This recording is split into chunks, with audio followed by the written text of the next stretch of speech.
Hi, guys, welcome to Book Reviews with Fee, and today we're going to be reviewing George Orwell's 1984. Now, 1984 is actually taking place, I believe in the book, it's taking place in the 50s, but it was written in 1949 by George Orwell. Now, the story itself takes place in a dystopian society, and in this society, the world has been broken up into these three regions. It's like what is it? East Asia. Um,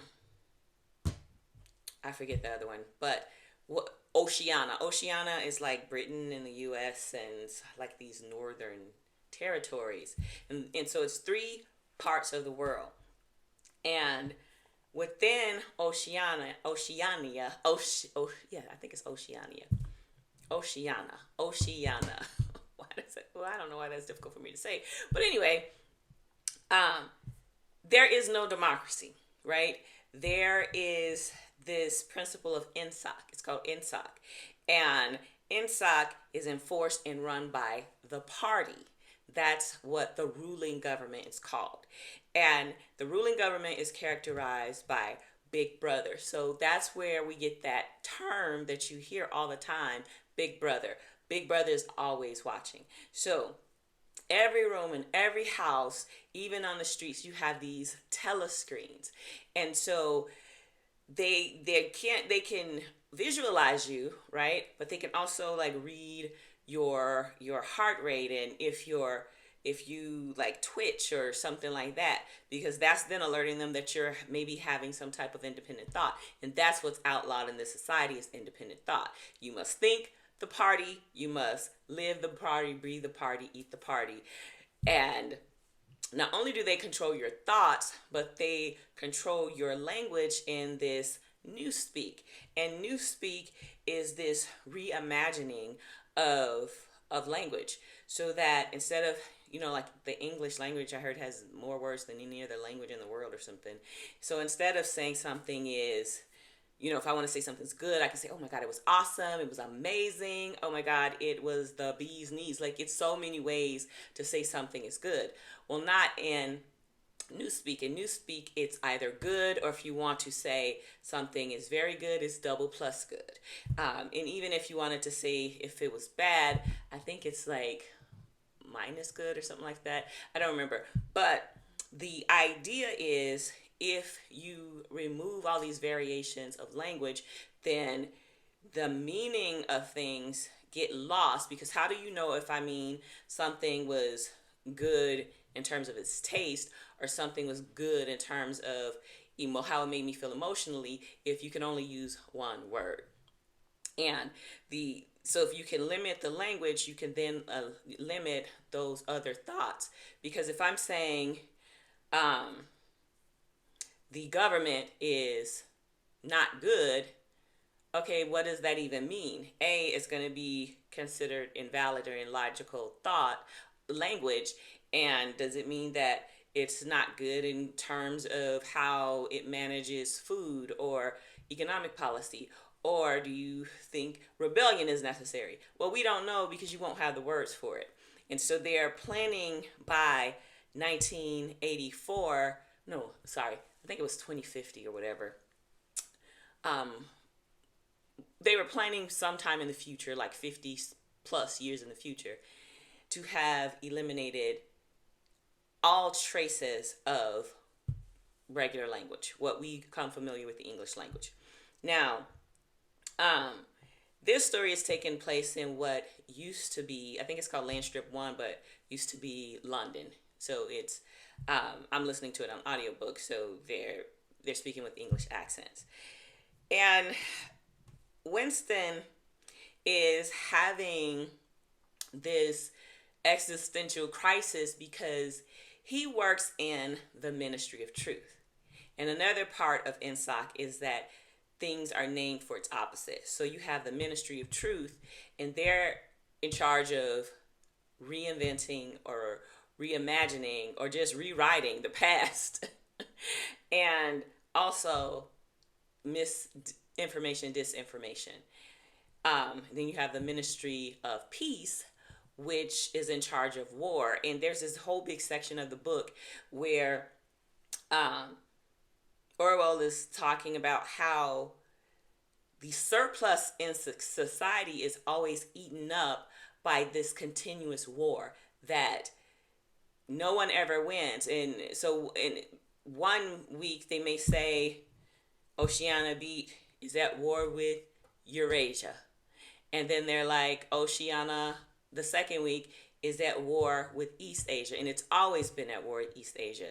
And so what Winston has to do is they're going to send him all these articles and any type of written documentation that ever mentioned that they were at war with Eurasia. And he has to rewrite it and then take the truth and drop it down this chute that gets burned up. So what really starts to spark this unrest in Winston is that he runs across an article about these three guys who were found out as traitors, and they were publicly shamed, and then they were eliminated. And so he saw the article, and the date that the government said they committed some heinous act, they were actually in New York, and he saw the picture, the photo, and the documented text that they were in New York. So now he has this physical truth that is diametrically opposed to what the government is telling him happened. And so he everybody around him seems like they are falling hook, line, and sinker for the party's doctrine. So he feels like an alien, like, oh my gosh, my thoughts are, am I the insane one and everyone else is sane, or am I sane and everyone else is crazy? So in the midst of this, at the Ministry of Truth, he sees the dark-haired girl. And I think she works in like the poetry section, but she is part of the it's like a chastity group. I forget what it's called. And she seems like she's very hard-nosed, and he hates her. They've never interacted, but because he hates the fact that she is so in line with the party, and he feels like she's part of the thought police, because that's another arm of the government to keep people in place. They are, if they hear rumor of someone having an independent thought, acting outside of their routine, or doing something that would elicit some type of emotion, because romantic love is outlawed only for the purpose of procreation, right? So all of that is a no-go. And this dark-haired girl, one day they're having like this there's going to be this public hanging or whatever, and she has her arm in a sling, and she passes by him in the Ministry of Truth, and she trips and falls. And although he hates her, he's like, okay, I have to do the human thing, and plus Big Brother's watching, so he helps her up. When he helps her up, she slips a note into his hand. Now, let me pause here. Now, on his journey, like he kind of wanders outside of the city, and into the proletariat. They call them the pros, or the working class area of town. So you have the pros, you have the outer party, and you have the inner party. And he wanders into this shop, and in this shop, and it's Mr. Charrington's shop, they have all of these antiques, which are just regular, normal, everyday stuff to us, but because independent thought has been outlawed, he sees something like a paperweight that has pink coral in it. And he sees this beautiful notebook, beautiful paper, and it's basically just a blank journal.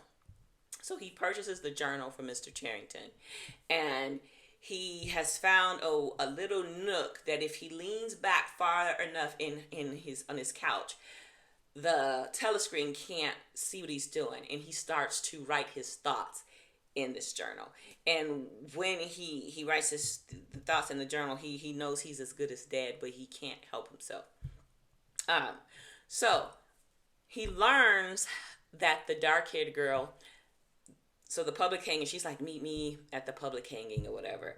So he takes this note, he goes in the restroom, he reads it, and when they go to this public hanging, it's like all this noise, and so she's talking to him without moving her face or even her lips, and she's giving him directions on where to meet her. So they meet out in some wilderness somewhere, and eventually they have relations, which Orwell describes as this defiant act against the government, because you, in that moment, you are having passionate love, like you're feeling something intense that you're only supposed to feel for the party, but you're feeling it for another human being. Now, he learns that the dark haired girl's name is Julia. And so they come up with this elaborate scheme to meet in these fields or whatever. Well, Winston goes back to Mr. Charrington's house, and Mr. Charrington's just like, oh yeah, I have this secret room. Would you like to see it? So he goes and he sees a secret room. He's like, he and his wife used to share it, but his wife is gone. And so Winston has the bright idea that he's going to bring Julia here, and that's going to be their spot. And so everything's all blissful between them for a few months, until Winston is still like, it's almost, he has this burning desire to connect with someone who shares his view, because he believes that there's this rumor of this brotherhood, and the leader is Emmanuel Goldstein, and they're this underground resistance to the party. Well, there's this member of the inner party named O'Brien that Winston sees in the Ministry of Truth, and he has like this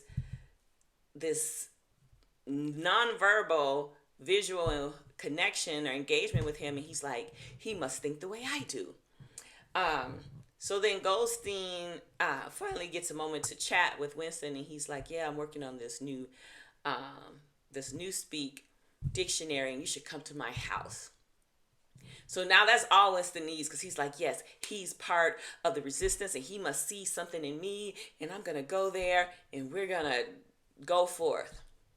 Well, he tells Julia, and then Julia's like, oh, I want to go too. So the both of them go to Goldstein's home, and it's like Goldstein doesn't even bait them, and he's just like, yeah, we want to overthrow the party. And I'm like, fool, shut up. And at this point, like, oh my gosh, what is he doing?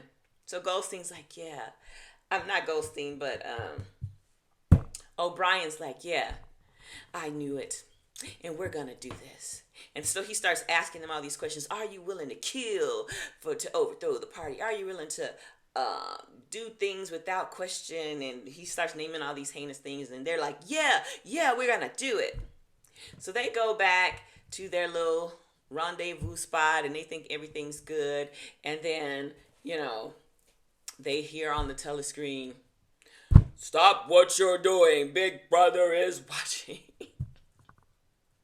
So they know that they've been caught.